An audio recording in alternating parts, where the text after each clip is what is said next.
అమర్నాథ్ గారు. జ్యోత్స్న గారు, మీకు అట్లాగే మన ప్రేక్షకులందరికీ నమస్కారం, ప్యానెల్లో ఉన్న మిత్రులందరికీ నమస్కారం. ఈరోజు భారతీయ జనతా పార్టీ స్టాండ్ చాలా క్లియర్ అండి.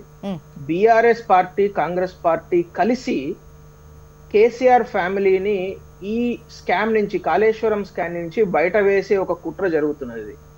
చాలా క్లియర్ గా ఈరోజు మనం దేని గురించి చర్చిస్తున్నాం అండి. మొత్తం మీడియా నరేటివ్ తుమ్మిడిహట్ట దగ్గర ఎందుకు కట్టారు, లేకుంటే మేడిగడ్డ దగ్గర ఎందుకు కట్టారు, ఎందుకు అప్పుడు ఆ ప్రాజెక్టు అట్లా జరిగింది అనే దాని మీదనే చర్చ మొత్తం జరుగుతున్నది. కానీ అసలు దీనిలో ఎంత అవినీతి జరిగింది, డిపిఆర్ తయారు కాకముందే ఎన్ని రిపోర్ట్లు, ఎన్ని ప్యాకేజీలు టెండర్ అవార్డు అయింది, ఎన్ని టెండర్లలో post tender price adjustment clauses ఉన్నాయి, కాంట్రాక్ట్స్ మేనేజ్మెంట్ లో ఎన్ని కోట్ల అవినీతి జరిగింది, లేకుండా బిహెచ్ఎల్ లో 5,000 బిహెచ్ఎల్ నుంచి 5,500 కోట్లకు కొన్న పంపులు 7,700 కోట్ల రూపాయలకు ఎట్లా మెగా కృష్ణారెడ్డి అమ్మిండు ప్రభుత్వానికి. ఇక్కడనే ఆర్సిపురంలో ఉన్న బిహెచ్ఎల్ నుంచి అబిట్స్ లో ఉన్న కాళేశ్వరం లిఫ్ట్ ఇరిగేషన్ ప్రాజెక్ట్ దగ్గరకు పోయేసప్పటికే 1,800 కోట్ల రూపాయలు మారుతుందా అండి.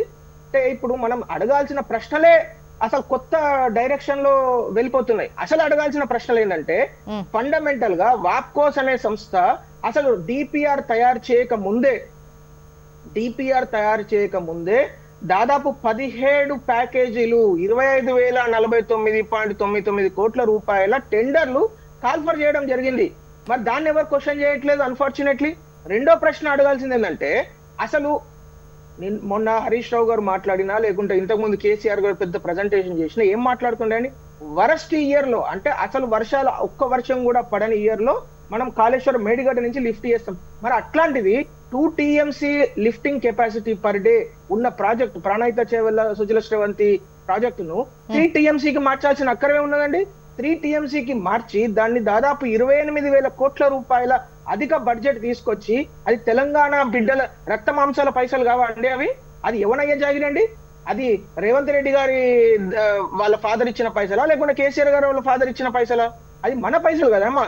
ఇప్పుడు ఇవన్నీ ఈ పైసలన్నిటిని మూడో ప్రశ్న అడగాల్సింది ఏంటంటే, జ్యోత్స్న గారు, అప్పుడు అంటే ఈ ప్రభుత్వము అంటే బీఆర్ఎస్ పార్టీ గెలవడానికన్నా ముందు 2015 జూన్ వరకే ఆ ప్రణహిత చేవెళ్ళ సుజల శ్రవంతి పథకంలో 11,642 కోట్ల రూపాయలు ఆల్రెడీ ఎక్స్పెండిచర్ అయింది. ఇది నేను చెప్తున్నమాట కాదు, రాజ్యాంగబద్ధ సంస్థ, ఒక ఇండిపెండెంట్ బాడీ అయిన సిఏజీ చెప్పిన రిపోర్ట్ లో మాట్లాడుతున్నా.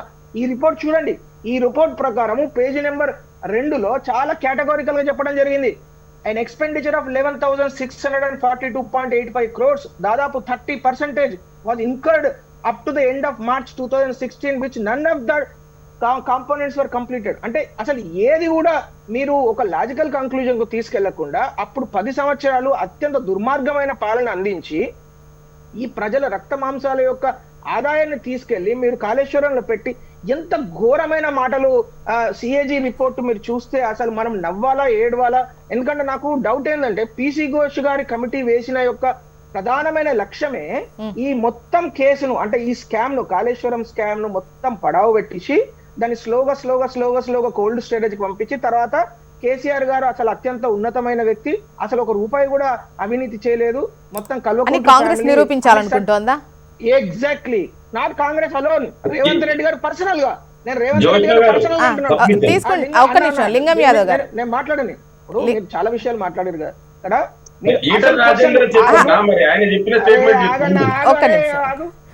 ఒకటే మాట, ఈటల రాజేందర్ గారు, లింగం యాదవ్ గారు మీ వాయిస్ తీసుకుంటా. ఒక్క నిమిషం. అమర్నాథ్ గారు, మీకే స్ట్రైట్ క్వశ్చన్ అండి. ఒకవైపు అంటే ఇప్పుడు మీరు అడగాలి కానీ ప్రాంప్టింగ్ ఎందుకు చేస్తున్నారు? ఎవరు ఆయన ప్రాంప్టింగ్ ఎందుకు చేస్తున్నారు? ఎక్కడ నేను అడిగే క్వశ్చన్ ఆయన అన్నది అవుతే ఆయన నాకు ప్రాంప్ట్ చేసినట్టు. అమర్నాథ్ గారు ప్లీజ్ దయచేసి ఏదో అనకండి.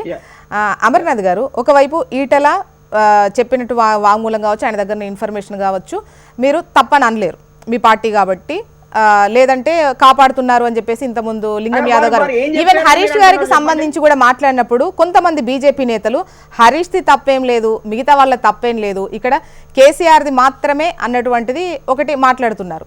ఈ మధ్యకాలంలో హరీష్ బీజేపీ అన్నటువంటి లింకులు కొన్ని విధాలుగా మాట్లాడుకుంటుంటే, అంటే ముఖ్యంగా టార్గెట్ ఏంటి?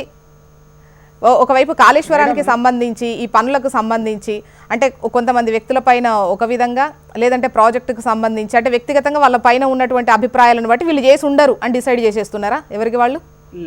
లేదు మేడం, అయితే ఇక్కడ ఒక ఇంపార్టెంట్ విషయం మనం అర్థం చేసుకోవాలంటే చట్టం అనేది భారతదేశంలో డాక్టర్ బాబాసాహెబ్ అంబేద్కర్ ఇచ్చిన రాజ్యాంగం అయితే ఉంది కదా, అది జ్యోత్స్న గారైనా, అమర్నాథ్ అయినా, లింగం యాదవ్ గారైనా, శ్రీనివాస్ గారైనా, ఈటల రాజేందర్ గారైనా ఎవరికైనా అది వర్తిస్తుందా వర్తించదా? చట్ట ప్రకారము రాజ్యాంగబద్ధ సంస్థ ఇచ్చిన ఈ రిపోర్టును పక్కన వారేసి మీరు అసలు ఏమాత్రం చట్టబద్ధత లేని ఒక జడ్జి అంటే ఎక్స్ జడ్జితోని కమిషన్ వేసి ఆ కమిషన్ కూడా అసలు దీన్ని ఎంత సాగతిత ధోరణి, మొన్న ఈటల రాజేందర్ గారు చాలా కేటగారికల్ ఒక విషయం చెప్పారు. ఈ రిపోర్ట్ అంటే ఘోష్ కమిటీ ఎంత తొందర వీలైతే అంత తొందర దీన్ని మొత్తం విచారణ కమిటీ కంప్లీట్ చేసి రిపోర్ట్ బయట పెట్టండి, ప్రజల ముందు పెట్టండి, ప్రజాక్షేత్రంలో దీని మీద తేల్చుకోవాలి, కోర్టులలో తేల్చాలి. ఎందుకంటే ఇది కోర్టులో చట్టబద్ధత ఉన్న సంస్థ కాదు ఇది, అంటే ఈ కమిషన్ చట్టబద్ధత లేని కమిషన్ కాబట్టి దీనిలో వచ్చే అవుట్కమ్స్ ఏవైతే ఉంటాయో వారి యొక్క ఇప్పుడు మేడం నేను డైరెక్ట్ గా స్ట్రేట్ కాంగ్రెస్ గవర్నమెంట్ కు ఒక క్వశ్చన్ అడుగుతున్నాను.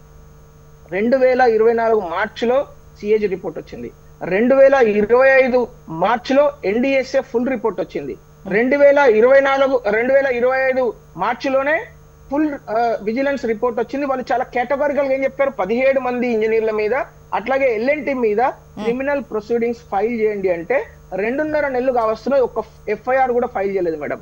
మరి ఇది ఎవరిని తప్పిస్తున్నారు మేడం, ఎవరెవరిని కాపాడే ప్రయత్నం చేస్తున్నారు మేడం? ఇది ఆన్సర్ చెప్పాల్సిన బాధ్యత గవర్నమెంట్ కాంగ్రెస్ ప్రభుత్వానికి లేదా? 1,00,000 కోట్లతోనే దాదాపు ఇప్పటికే 78,000 కోట్ల రూపాయల ప్రజాధనాన్ని వెచ్చించిన కాళేశ్వరం ప్రాజెక్టు ఈ రోజు పడవ పెట్టుంటే దాన్ని ఎవరు మంచి చేస్తారు అనే ఆన్సర్ చెప్పాల్సిన బాధ్యత ఇరిగేషన్ మంత్రికి ఉన్నదా లేకుంటే ముఖ్యమంత్రి గారికి లేదా? కాంగ్రెస్ దగ్గర నుంచి సమాధానం తీసుకుందాం, బట్ అంతకన్నా ముందు ఒకసారి బీఆర్ఎస్ అంటే ఇది చాలా ఇంపార్టెంట్ మేడం. మనం ప్రశ్నలను రాంగ్ డైరెక్షన్ లోకి తీసుకెళ్లి అసలు ప్రజాధనాన్ని వినియోగించాల్సిన అక్కడ ఉన్న ఇన్ని లక్షల కోట్లు 1,000 కోట్ల రూపాయలను ప్రజానందనలు పెట్టి దాన్ని పడవ పెట్టి ఇట్లాంటి నాటకాలు ఆడుతూ ఉంటే ఎవరెవరిని కాపాడే ప్రయత్నం చేస్తున్నారు మేడం?